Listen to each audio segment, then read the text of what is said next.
American sponsored യുദ്ധം അത് എല്ലാ തരത്തിലും അമേരിക്ക നിയന്ത്രിക്കാൻ കഴിയും എന്ന് വിചാരിച്ചു. അൺകണ്ടീഷണൽ സറണ്ടർ എന്നൊക്കെ പറഞ്ഞ് 86 വയസ്സുകാരനായ ഈ ലോകം എന്താണ് എന്ന് കൃത്യമായ അവബോധമുള്ള അയത്തുള്ള അൽ ഖമനിയെ അങ്ങ് പേടിപ്പിച്ച് കളയാമെന്ന് വിചാരിച്ചു. 86-ാമത്തെ വയസ്സിലും ഒരു രീതിയിലുള്ള പിന്മാറ്റവുമില്ല, ചുറുചുറുക്കോടുകൂടി കൃത്യമായ മറുപടി ഇസ്രയേലിന് കൊടുക്കുന്നു.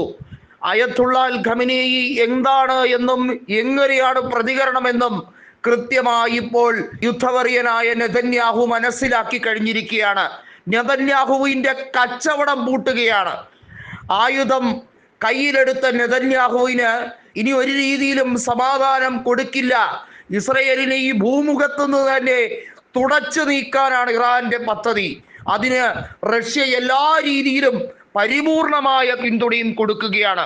നെറുകേടും തെമ്മാടിത്തരവും മാത്രം കൈമുതലാക്കി ആളുകളെ മര്യാദ പഠിപ്പിക്കാമെന്ന് വിചാരിച്ച ഇസ്രയേലി ഭരണാധികാരിക്ക് കൃത്യമായി ഖമനേയിയുടെ ചൂടെന്താണെന്നറിഞ്ഞു. മറുപടിയുടെ കൃത്യമായ ഒരു ലക്ഷണമാണ്. നിലയ്ക്കാത്ത മിസൈൽ പ്രവാഹമാണ് ഇറാന്റെ ഭാഗത്തു നിന്നും വന്നത്. ടെഹ്റാനെ ചുട്ട് ചാമ്പലാക്കുമെന്ന് നേരത്തെ വീമ്പ് പറഞ്ഞ ബെഞ്ചമിൻ നെതന്യാഹു നാട് വിട്ടിരിക്കുന്നു എന്നാണ് ഇപ്പോൾ പുറത്തു വരുന്ന വാർത്ത. വലിയ തോതിൽ പറഞ്ഞാൽ ഇസ്രയേലിൽ ഇനി ഒരിക്കലും സമാധാനം ഉണ്ടാകില്ല എന്ന് ഉറപ്പ് വരുന്ന രീതിയാണ്. അമേരിക്കയാണ് അതിനെല്ലാം കാരണം. ഇസ്രയേലിനെ കുരുതി കൊടുത്തിരിക്കുകയാണ് അമേരിക്ക എന്ന് വേണമെങ്കിൽ പറയാം. ഇസ്രയേലിനെ കൊണ്ട് ആയുധമെടുപ്പിക്കുകയും ഇറാനെ തച്ചുടയ്ക്കുകയും ചെയ്യുക എന്നുള്ളത് അമേരിക്കയുടെ ചിരകാല അഭിലാഷമായിരുന്നു.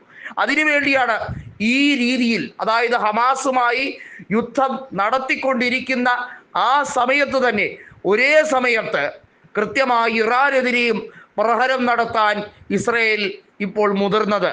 അത് അബദ്ധമായി എന്നുള്ളത് കൃത്യമായി നെതന്യാഹുവിന് മനസ്സിലായി കഴിഞ്ഞിരിക്കുകയാണ്.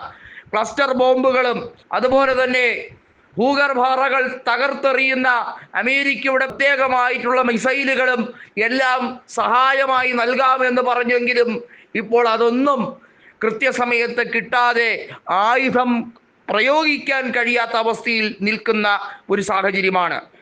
യുറേനിയം നിക്ഷേപങ്ങൾ തകർത്തെറിയുകയും ആണവ പ്രോജക്റ്റ് തകർത്ത് ഇനി ഒരിക്കലും ഇറാൻ ഇത്തരത്തിൽ ഒരു പദ്ധതി വികസിപ്പിച്ചെടുക്കാതിരിക്കാൻ വേണ്ടിയുള്ള ഒരു ചോരക്കളിയായിരുന്നു നെതന്യാഹു നടത്തിയതെങ്കിൽ ഇസ്രയേലിന് ഈ ഭൂമുഖത്ത് തന്നെ സ്ഥിരതയുണ്ടാക്കാതിരിക്കാൻ കൃത്യമായി മറുപടി ഒരുപക്ഷെ ഹമാസും അതുപോലെ തന്നെ ഹിസ്ബുള്ളയും ആഗ്രഹിച്ചതുപോലെയുള്ള ഒരു മറുപടി അവർ കൊടുക്കാൻ ആഗ്രഹിച്ചത് ഇറാൻ പലിശ സഹിതം കൊടുത്തിരിക്കുകയാണ്.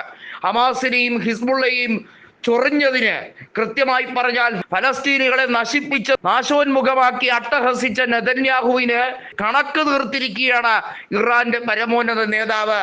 ഇത് കാലഘട്ടത്തിന്റെ വിജയം, ഇത് കാലഘട്ടത്തിന്റെ തിരിച്ചടി, ഇത് അനിവാര്യമായ വിജയം എന്ന് തന്നെ പറയേണ്ടതാണ്.